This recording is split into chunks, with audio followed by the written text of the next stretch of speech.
Hola amigos.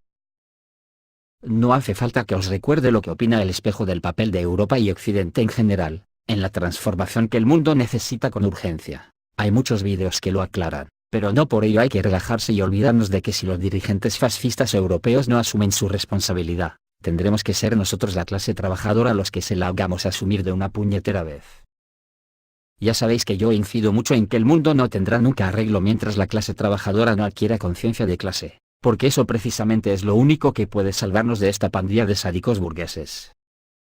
Y en estos tiempos en que el capitalismo occidental está en caída libre, nadie puede salvar al planeta excepto los propios ciudadanos occidentales conscientes de su clase. Cuando despierten del sueño que les han inducido creyéndose el ombligo del mundo, de un mundo en el que les han dicho que la clase trabajadora no existe, que todos somos burgueses, y una gran cantidad de ellos. Va, y se lo creen. Aquí amigos, cada uno podéis aportar vuestro improperio. De verdad que es comprensible. En las últimas 24 horas me he encontrado con dos manifestaciones, que me han revuelto las tripas. Una ha sido el comentario aquí en el espejo de una persona, diciendo que era fascista y se sentía orgulloso de ello, que el fascismo es el verdadero socialismo. Que el espejo no tiene ni puñetera idea de lo que es el fascismo.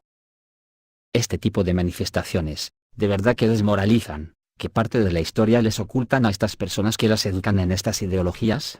Porque mira que sin echar la vista muy atrás, y ves los acontecimientos que la extrema derecha está protagonizando por todo el orbe mundial, como mínimo tendría que ser suficiente para decir, esto se hace, en el nombre de lo que yo defiendo. Parafraseando a Hugo Chávez, se puede decir de verdad que cuando el proletariado crea en el proletariado, podremos cantar libertad y fraternidad, que llevado al plano de que el 90% de la humanidad es proletaria, si se descubre a sí misma como proletaria, podremos cantar libertad y fraternidad.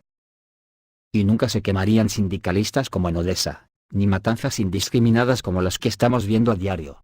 Y luego no vale contar la historia como a cada uno le salga de los genitales, para equidistar todas las barbaridades que el hombre le ha hecho al hombre a lo largo de la historia. Ni algo que todavía es peor, como es el juzgar hechos determinados de la historia ocultando malintencionadamente las causas que los provocan. Y aquí entramos de lleno en la disyuntiva que a muchos se les puede plantear en su discernimiento de que todos los acontecimientos violentos de la historia se pueden meter en el mismo saco. Si partimos de la aceptación de la historia como la conocemos hasta aquí, tendremos que aceptar que la paz es un pequeño lapsus entre guerra y guerra. Así ha sido siempre, pero lo que no se puede obviar, por mucho que los equidistantes se empeñen en ello, es que las guerras eran siempre al 100% provocadas por las burguesías para defender sus feudos, o imperialistas para robar a otros pueblos todo lo que podrían, practicando históricamente el genocidio, y las matanzas de la clase trabajadora en las mismas guerras. Las guerras las provocan de todo tipo, burgués contra burgués, también llamadas guerras civiles.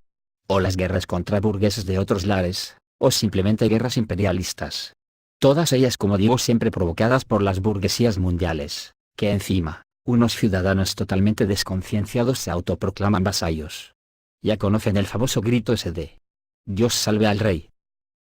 Sin enterarse que el auténtico rey del cotarro somos nosotros, la clase trabajadora, que somos el 90% de la humanidad. Esto de las guerras fue así hasta que nació el marxismo, que es una herramienta para que el trabajador despierte y se conciencie de que las rentas de su trabajo son suyas si no se las puede apropiar ningún burgués. Que pertenecemos a un colectivo que hace que todo lo que se produce en el mundo lo producimos nosotros, para nosotros. Quiero decir para el bien de la colectividad social, y no para que se lo apropien las élites que luego nos esclavizan y nos mandan a morir en guerras para defender las cuevas de Alí Baba, donde esconden sus tesoros. Con el nacimiento del marxismo, nació la conciencia de clase, una clase que automáticamente se ganó el distintivo de enemigo público número uno de las burguesías, y dio luz a una nueva forma de guerra. La revolución de los oprimidos. Y ahora viene la gran pregunta. ¿Es la revolución una guerra? Bajo mi punto de vista no. Porque habría que enlazarla con esta otra que seguramente a los equidistantes les fastidia mucho oír. En una guerra imperialista, ¿se puede decir que el agredido está en guerra? Pues exactamente igual que lo anterior, el agredido no está en guerra, se está defendiendo, que no es lo mismo que estar en guerra. El agredido se está defendiendo él, a su familia y a su pueblo. Y ante las consecuencias de esa lucha no se puede medir con el mismo rasero al agresor que al agredido. Por lo tanto, en el plano que nos ocupa, que nadie confunda una guerra civil entre burguesías con una revolución. No tienen nada que ver la una con la otra. En una revolución el 90% de la población se está defendiendo de la agresión que le provocan las burguesías al apropiarse de todas las riquezas de las rentas del trabajo. Así que amigos, hay que agudizar mucho el ingenio para que no nos confunda Falsimedia con sus soflamas, que terminan inculcándonos que los agresores somos los trabajadores, porque las burguesías bastante hacen con darnos trabajo, aunque este sea con latigazos incluidos, para que produzcamos más. La otra cosa que he leído y que indigna a cualquiera en estos tiempos, en el que el mundo se ha zafado, parece que definitivamente, del unilateralismo imperialista que Occidente con Estados Unidos a la cabeza ha venido dominando el mundo. Ha sido en Alemania, con unas declaraciones de un tal Christian Meiging, al parecer experto en política exterior, que dijo en una entrevista en una publicación alemana, que los países de la OTAN deben moverse en dos direcciones para enfrentarse con efectividad a Rusia. ¿Se dan cuenta del idioma, amigos? Enfrentarse a Rusia. ¿Ese es el idioma que el mundo necesita en el siglo XXI? Algunos alemanes que pronto olvidan cómo terminó la Segunda Guerra Mundial para Alemania, iniciada por sus abuelos y bisabuelos. Dice este alemán en sus declaraciones. En primer lugar, la OTAN debería reaccionar en el campo de las armas no nucleares, mejorar el sistema de defensa aérea para neutralizar los misiles rusos. Paralelamente a esto, según Meiging, la alianza debería ocuparse del componente ofensivo, es decir, misiles que pueden alcanzar los centros de mando rusos. Meiging afirma que los estados europeos que forman parte de la OTAN son muy vulnerables a los misiles rusos 9M729, que pueden alcanzar las capitales de los estados europeos, incluida la lejana Lisboa, en pocos minutos. La declaración del experto alemán siguió casi inmediatamente después de que Estados Unidos se retiró del tratado INF.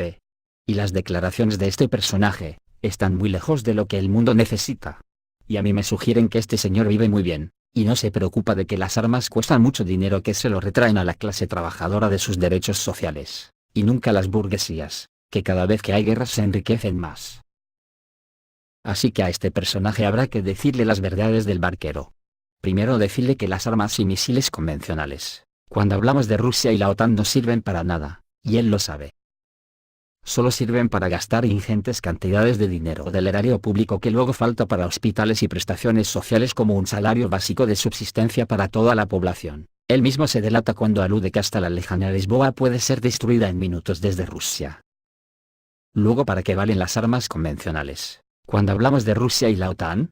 Este señor tiene que saber que su Alemania sería totalmente destruida en la mitad de minutos que Lisboa, y que nadie lo puede evitar. En segundo lugar, decirle que en los últimos 100 años en el mundo, se puede decir que prácticamente todas las guerras del planeta las ha provocado el capitalismo, representado genuinamente por la OTAN como su brazo armado, incluidas la Segunda Guerra Mundial, provocada por las burguesías europeas para destruir la Unión Soviética, y lo que el socialismo representaba para estas burguesías. Y para terminar, decirle que basta ya de guerras de mierda donde siempre mueren los mismos. La clase trabajadora, para que siempre salgan indemnes y más enriquecidas que nunca las mismas estirpes burguesas con los ilustres apellidos de siempre, que en un bucle perfecto terminan dominando todo el entramado de poder para mantener un sistema feudal a todas luces hereditario. Así que amigos, despertemos, no nos dejemos llevar por cosas aparentemente sin mucha trascendencia, cuando en realidad lo que encierran es un apoyo enfermizo a un sistema neoliberal y fascista que está abocando al planeta al borde de la extinción. Y tonterías como esa de este señor que habla que para enfrentarse a Rusia los países de la OTAN se tienen que atiborrar de armas convencionales para enfrentarse a Rusia. Tamaña chorrada es difícil de oír. Si la fascista Alemania de Hitler no pudo con Rusia cuando no tenía armas nucleares, ¿este señor puede de verdad creer que Rusia permitiría que matasen de nuevo a 28 millones de sus ciudadanos, sin utilizar armas nucleares para defenderse? Ni el caso la manteca.